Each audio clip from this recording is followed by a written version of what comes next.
Muy buenas, señores estudiantes de grado octavo 3. Por medio de este video les estaré explicando la guía número 2 que ya ustedes pues deben tener a su disposición. Es una guía muy sencilla que habla de los triángulos y sus generalidades. En él vamos a mirar elementos secundarios en un triángulo cualquiera.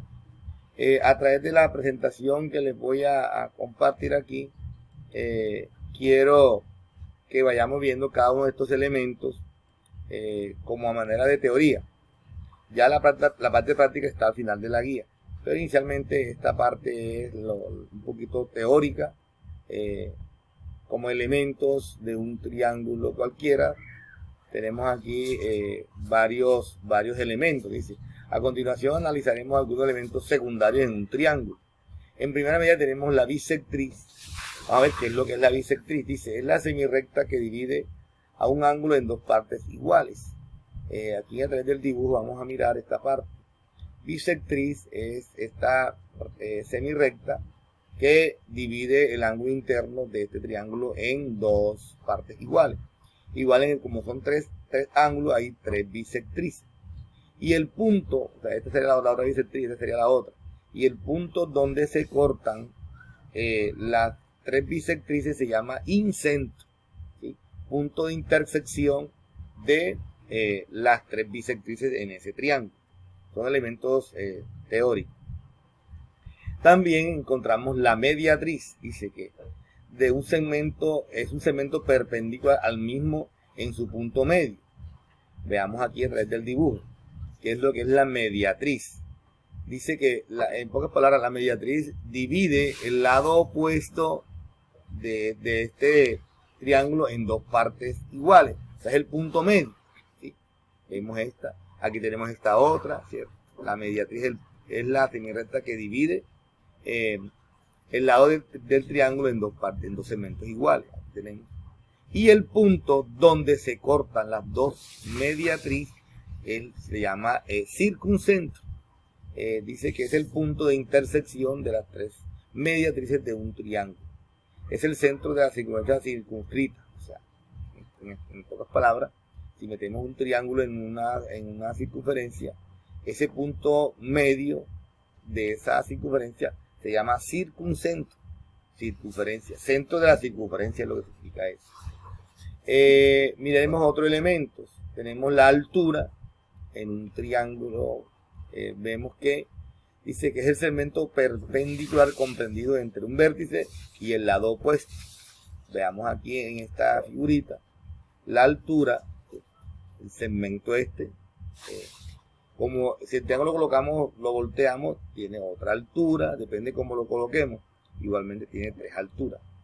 El punto donde se cortan las tres alturas de este triángulo se llama ortocentro, ¿sí? El punto donde se cortan las tres alturas.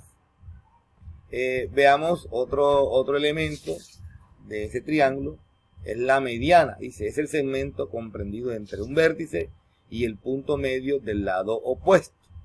Mediana. Dice: el segmento comprendido entre un vértice y el punto medio del lado opuesto. Parecida a la anterior. O sea, esta semirrecta que va desde el centro del vértice del ángulo al lado opuesto, ¿sí?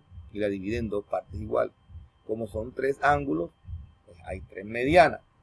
El punto donde se cortan las tres medianas se llama baricentro, ¿sí? Dice: es el punto de intersección de las tres medianas de un triángulo. Se llama baricentro. Más que todo esto es teoría. A continuación vamos a ver la clasificación de los triángulos. Los triángulos se clasifican de acuerdo a dos criterios. Aquí vamos a hacer como un barrido muy rápido de esto.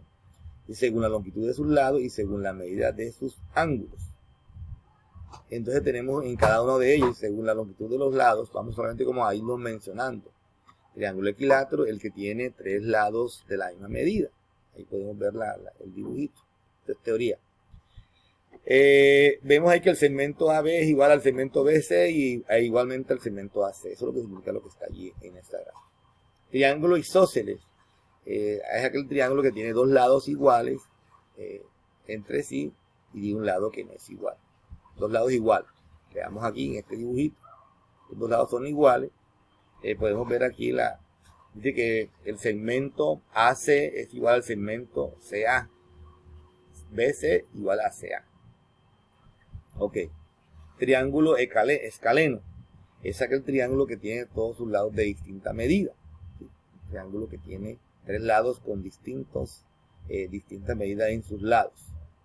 Bueno, ahí vemos que AB diferente de BC igual a diferente de CA. Eso significa diferente, o sea que tienen diferentes medidas. Bueno, luego vamos a ver los triángulos, su clasificación de acuerdo a la medida de sus ángulos internos. Triángulo acutángulo, dice, casi es un triángulo acutángulo puede ser un triángulo equilátero, ¿sí? Aquel triángulo que tiene todos sus ángulos agudos, un triángulo acutángulo, todos los ángulos internos miden menos de 90 grados. Ok. Triángulo obtusángulo, aquel triángulo que tiene un ángulo obtuso. Un ángulo obtuso es el que mide más de 90 y menos de 180, tal como se muestra a continuación. Este ángulo que está aquí, este ángulo, el ángulo A, como está más inclinado, mide más de 90 y menos, mire que no llega acá, ¿cierto? A la otra línea que divide la circunferencia. Entonces vemos que este ángulo es más de 90 y menos. Si es más de 90 y menos de 100, ya se llama ángulo obtuso. Y el triángulo rectángulo, dice es aquel triángulo que tiene un ángulo recto, o sea, triángulo recto. Ya el triángulo rectángulo tiene unas características específicas. El lado más grande del triángulo se llama hipotenusa y los lados más pequeños se llaman catetos. A partir de este triángulo vamos a definir lo que es el teorema de Pitágoras. Dice, el teorema de Pitágoras establece que en todo triángulo rectángulo el cuadrado de la hipotenusa, o sea, el lado más grande, es igual a la suma de los cuadrados de los catetos. Este teorema se aplica en un triángulo rectángulo. O sea, el teorema de Pitágoras solamente es para un triángulo rectángulo. Entonces vemos aquí un esquema. Aquí sería C la hipotenusa. A y B se llaman catetos porque son los lados más pequeños. La hipotenusa siempre es más grande que los catetos. O sea, a través de esto definimos en palabras lo que está aquí. En palabras lo vamos a definir acá en letras. Entonces tenemos que la hipotenusa al cuadrado, lo que está aquí se recoge en estos símbolos. Y la hipotenusa al cuadrado es igual al cuadrado de A más el cuadrado de B. La suma al cuadrado de los catetos. Dice, este sirve para calcular la hipotenusa. Y cuando vayamos a calcular un cateto, tenemos que el cateto cualquiera, que en este caso A, es igual a la hipotenusa menos el otro cateto. E igualmente, cuando vayamos a calcular el cateto B, es la hipotenusa que es C menos el otro cateto que es A, ambos al cuadrado. Veamos cómo funciona esto con un ejemplo. Entonces, vamos a ver con un ejemplo cómo funciona esta partecita. Ejemplo número 1. Dice, en un triángulo rectángulo tiene sus catetos que miden 12 y 35 centímetros respectivamente. Aplica Pitágoras para hallar la medida de la hipotenusa. Veamos la gráfica. Vemos que aquí los catetos son 12, 35 y la hipotenusa, que es la que vamos a hallar, la incógnita. Veamos en símbolos cómo sería esto. O sea, tenemos que C al cuadrado igual a al cuadrado más B al cuadrado. Esta figurita. Entonces vamos a ver cómo reemplazamos los valores. Entonces tenemos que A vale 35, lo elevamos al cuadrado, más B que vale 12, también elevado al cuadrado. Esto resolviendo los cuadrados. 35 cuadrado, 1225 centímetros al cuadrado, más 12 al cuadrado, que da 144 al cuadrado. Se suman los dos valores, nos da 1369 centímetros al cuadrado. Cuando está algo al cuadrado, debemos sacar raíz cuadrada en ambas expresiones. Sacando raíz cuadrada, nos queda entonces que la raíz cuadrada de este valor es de 37 centímetros. Vemos entonces que ese es el valor de la hipotenusa. Nos damos cuenta que de manera numérica que es mayor, e igualmente lo podemos ver físicamente. Bien, entonces así encontramos el valor de la hipotenusa, sumando los catetos al cuadrado. Veamos otro ejemplo. Ejemplo 2, cuando vamos a hallar un cateto. Dice, haya la medida del cateto sabiendo que uno de ellos mide 12 y la hipotenusa mide 17 centímetros. Veamos la gráfica. Ok. Veamos la gráfica. Ok. Entonces aquí tenemos A, que es un cateto que vamos a hallar. Le llamamos A, en este caso B, el que nos dan, y la hipotenusa que es 17. El mismo proceso, ¿cierto? Aquí porque ahora es restando, ¿cierto? La hipotenusa que es 17 al cuadrado menos 8 centímetros al cuadrado. Haciendo la operación, esto al cuadrado nos da 289 menos 8 al cuadrado que da 64. Hacemos la diferencia allí, nos da 225. Hacemos la operación como la anterior y nos damos cuenta que la raíz cuadrada de 225 es 15. Efectivamente, ese es el valor del cateto. Después ya de estos ejemplos para que se sepan los que están propuestos en la guía. Y de que no es, el video lo puedes pausar, ¿cierto? Puedes hacerlo con calma y todos los pasos, ¿de acuerdo? Bien, ahí tenemos ya dos ejemplos ilustrativos. Aquí vamos a mencionar ahora un teorema que se llama de Tales de Mileto con respecto a la medida de los ángulos internos.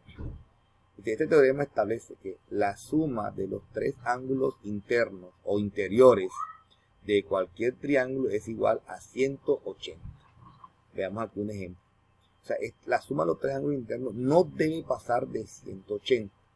Vemos aquí que 70 más 50 más 60, 180. En un triángulo rectángulo, como el que les acabo de mostrar aquí, también, ¿cierto? 90, que es el ángulo recto, 40 y más 50 nos da 180. Ese es un teorema que nos sirve para aplicarlo en muchos ejercicios. Aquí están los contactos para envío de trabajos y consultas. Pueden ir a la página wiki, que le aparece aquí el link, el número de WhatsApp y el correo donde me van a enviar los trabajos, este que está aquí. ¿Okay? Cualquier duda me pueden consultar en horas habituales, en horas de trabajo, en horas disponibles. De pronto no en la noche, ya una hora más o menos que usted vea que me pueda consultar. Yo le estaré dando orientación con respecto a esto. Entonces, ya van a recibir información de cuándo van a enviar el trabajo. ¿Bien? Entonces, este es el correo y también lo deben enviar al colegio físicamente. Que tengan un feliz resto de día.